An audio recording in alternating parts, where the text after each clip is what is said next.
बिस्मिल्लाहिर्रहमानिर्रहीम। अस्सलाम वालेकुम। Welcome to YouTube channel digital world video में आप लोगों के साथ मैं CS510 software requirement and specification के टॉपिक पर डिस्कस करूँगी। वीक 1 का टॉपिक मैं स्टार्ट करती हूँ, वो डिस्कस करती हूँ मैं आप लोगों से।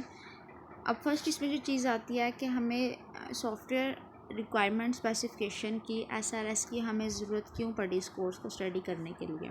इस कोर्स को हमने स्टडी इसलिए करना होता है कि जब भी हम कोई सॉफ्टवेयर बना रहे होते हैं, कोई सिस्टम बना रहे होते हैं, वेबसाइट बना रहे होते हैं, तो हमें कस्टमर से रिक्वायरमेंट गैदर करनी होती है। अब इसमें क्या होता है कि कस्टमर एक चीज़ चाह रहा होता है, उसके माइंड में एक इमेज बना हुआ होता है एक चीज़ का कि उसको ऐसा सिस्टम चाहिए, ऐसा सॉफ्टवेयर उसका होना चाहिए, ठीक है। लेकिन जब कस्टमर क्या करता है, एक्सप्लेन करता है प्रोजेक्ट लीडर को, तो वो कुछ और ही चीज़ एक्सप्लेन करता है। उसके माइंड में कुछ होता है, वो प्रॉपर्ली उसको एक्सप्लेन नहीं कर पाता कि उसको मैंने कैसे बताना है, तो उसमें कुछ ना कुछ चेंजिंग आ जाती है। अपने तरफ से वो बिल्कुल ठीक बता रहा होता है कि ठीक है ऐसे ऐसे करना है, लेकिन वो क्या करता है, जो प्रोजेक्ट लीडर को एक चीज़ समझ आ रही होती है वो उससे टोटली ऑपोजिट होती है, उसमें कोई ना कोई चीज़ मिसिंग हो जाती है।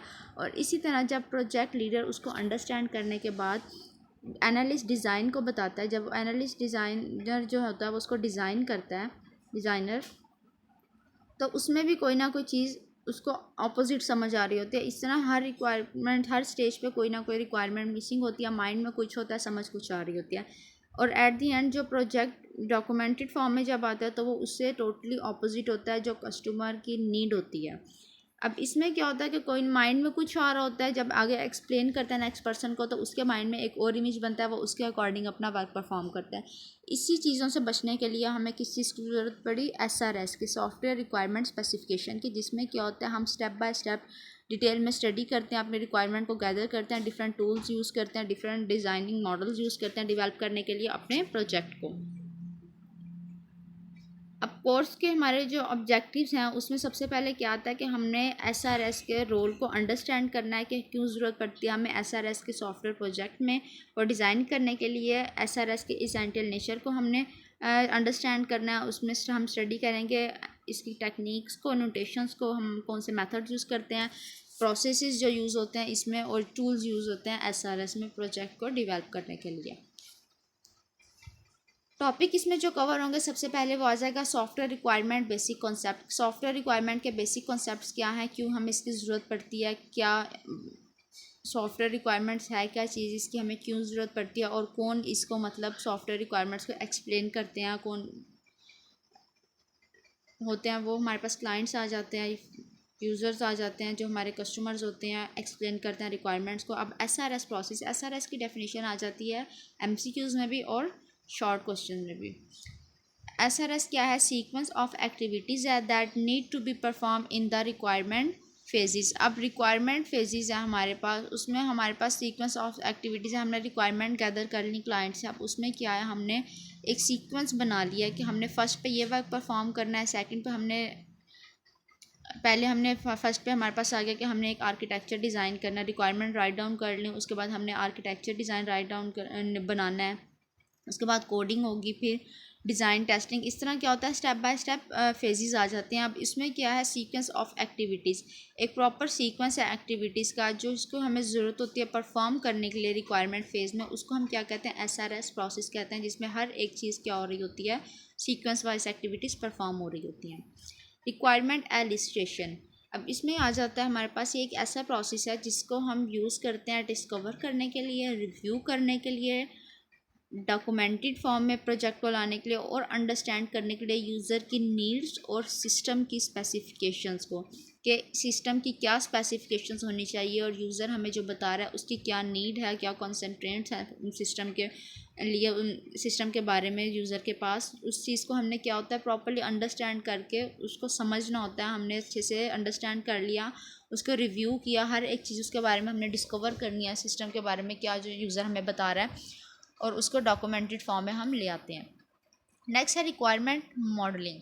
रिक्वायरमेंट मॉडलिंग में आ जाता है visualisation of requirements for better understanding and analysis, के रिक्वायरमेंट की विजुलाइजेशन करना किस लिए, बेटर ज़्यादा बेहतर उसको समझने के लिए, अंडरस्टैंड करने के लिए, और उसका एनालिसिस करने के लिए। नेक्स्ट है रिक्वायरमेंट एनालिसिस। रिक्वायरमेंट एनालिसिस में आ जाता है कि हमने यूज़र की नीड्स और जो सिस्टम कॉन्सेंट्रेंट्स हैं वो हमने अच्छे से उनके बारे में एनालिसिस कर लेना, डीपली उनको स्टडी करना। नेक्स्ट है रिक्वायरमेंट स्पेसिफिकेशन। रिक्वायरमेंट स्पेसिफिकेशन भी जो है ये एमसीक्यूज़ में भी आ जाता है और शॉर्ट क्वेश्चन में भी पूछा जाता है इसको।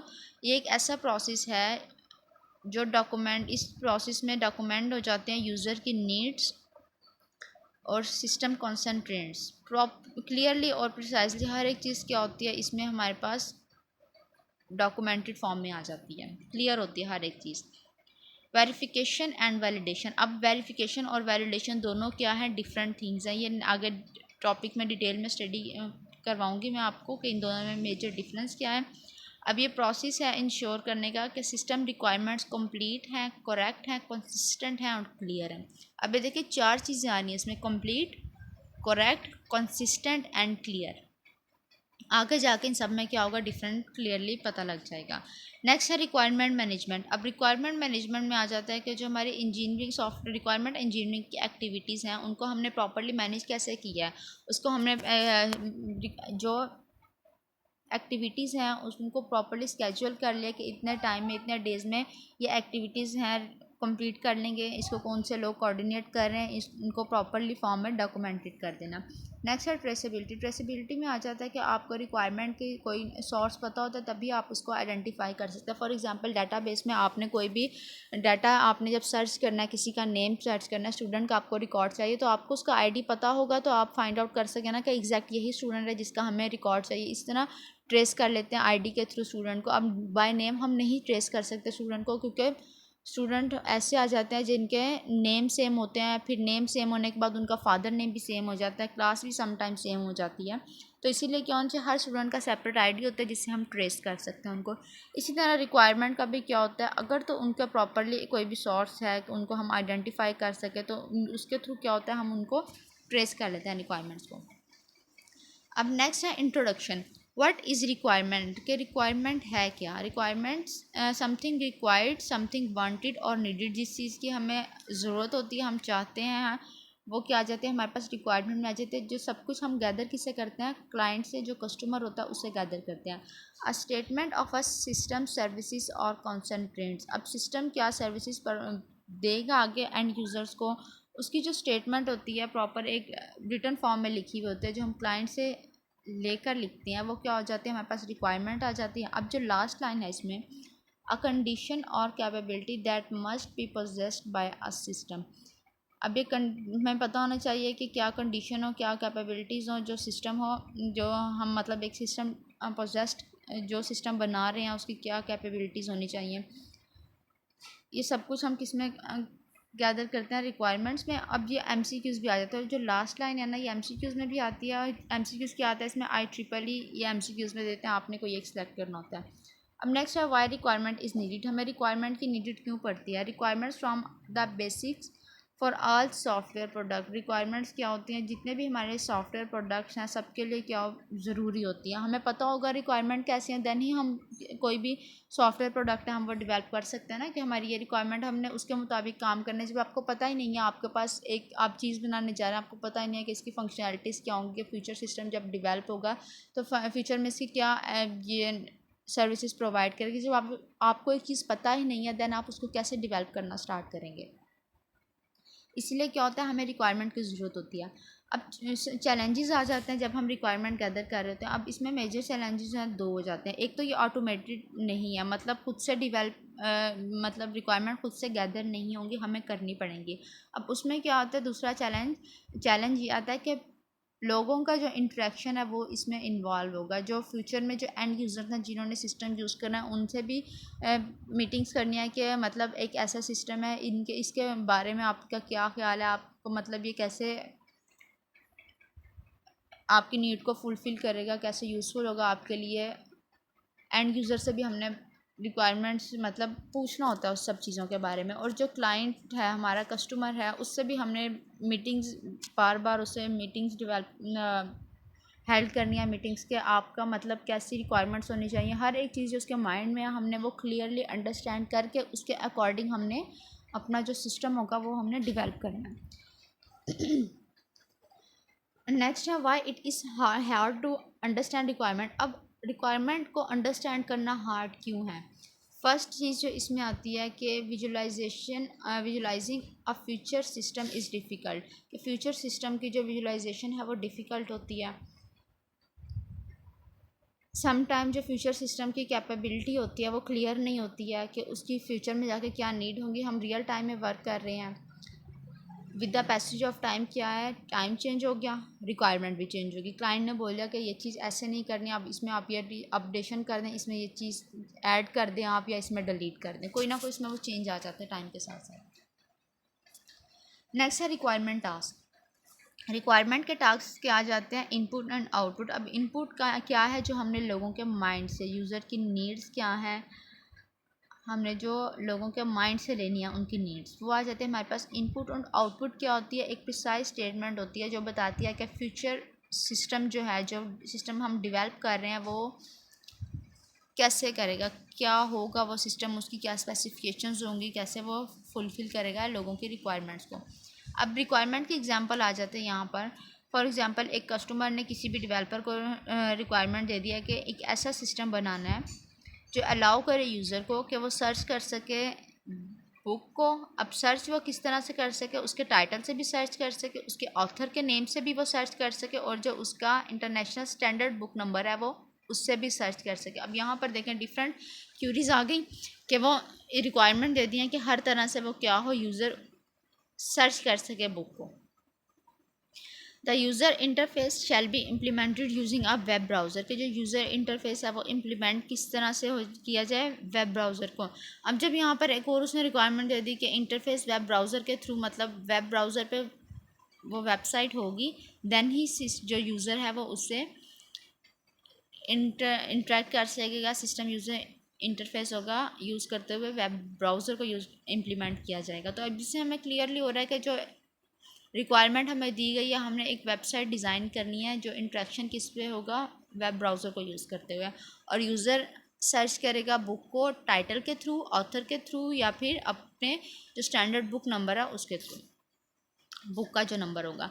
नेक्स्ट है रिक्वायरमेंट इंजीनियरिंग, और व्हाट इज़ रिक्वायरमेंट इंजीनियरिंग। यहाँ पर आ जाता है कि रिक्वायरमेंट इंजीनियरिंग है क्या, ये एमसीक्यूज़ में शॉर्ट क्वेश्चन में ये आ जाता है, और जो है कि ये स्टार्ट हुआ था कब, 1993 में स्टैंडर्ड, ये एमसीक्यूज़ में पूछा जाता है। Requirement engineering is the process which is use to determine the requirements for a software product systematically. क्या आ जाता है कि यूज़ किया जाता है डिटरमाइन करने के लिए सॉफ्टवेयर प्रोडक्ट की रिक्वायरमेंट्स को सिस्टमेटिकली डिटरमाइन करने के लिए हम किसको यूज़ करते हैं, रिक्वायरमेंट इंजीनियरिंग प्रोसेस को यूज़ करते हैं। रिक्वायरमेंट जिसमें हम डिटेल में हर एक चीज़ सॉफ्टवेयर के अबाउट, अपने प्रोजेक्ट के अबाउट जो बनाना होता है, डेवलप करना होता है, उसकी रिक्वायरमेंट को हम गैदर कर लेते हैं। What is requirement engineering, again आ जाता है the development and use of technology effective to elicit, specify and analyze requirement from stakeholders, client और user that shall be performed by a software system। एक ऐसी technology हमारे पास आ जाती है जो इफ़ेक्टिव होती है, स्पेसिफाई होती है, एनालिसिस करते हैं रिक्वायरमेंट्स का, जो वो रिक्वायरमेंट्स उन रिक्वायरमेंट्स का एनालिसिस करती है जो हमने अपने स्टेक होल्डर्स, क्लाइंट्स या यूज़र से हमने कलेक्ट की हुई होती हैं, और जो हमने वो रिक्वायरमेंट किस पे परफॉर्म करनी होती है, सॉफ्टवेयर सिस्टम पे परफॉर्म करनी होती है, और हमने एक फ्यूचर सिस्टम डेवलप करके अपने क्लाइंट को, अपने यूज़र को देना होता है। वो हमारे पास जो हम टेक्नोलॉजी यूज़ करते हैं डेवलप करने के लिए, उसको हम क्या कहते हैं, रिक्वायरमेंट इंजीनियरिंग। यहाँ पे वीक 1 कंप्लीट होता है। नेक्स्ट वीडियो में इंशाल्लाह मैं आप लोगों से डिस्कस करूँगी वीक 2 के टॉपिक्स। इसमें आ जाता है कैरेक्टरिस्टिक्स ऑफ गुड रिक्वायरमेंट्स। अब जो रिक्वायरमेंट है इसकी फंक्शन रिक्वायरमेंट्स क्या हमारे पास, और नॉन फंक्शन रिक्वायरमेंट्स है, वो मैं इंशाल्लाह आप लोगों से नेक्स्ट वीडियो में डिस्कस करूँगी। यूट्यूब चैनल को सब्सक्राइब करें। डिस्क्रिप्शन में आप लोगों के पास CS510 का व्हाट्सएप ग्रुप होगा, उसको आप ज्वाइन करके वहाँ पर अपनी क्वेरीज डिस्कस कर सकते हैं। आपको हाईलाइटेड हैंडआउट्स भी प्रोवाइड कर दिए जाएंगे, और बाकी स्टूडेंट के साथ आप इजीली कोऑपरेट करके अपना सिलेबस वाइंड अप कर सकते हैं। अल्लाह हाफिज़।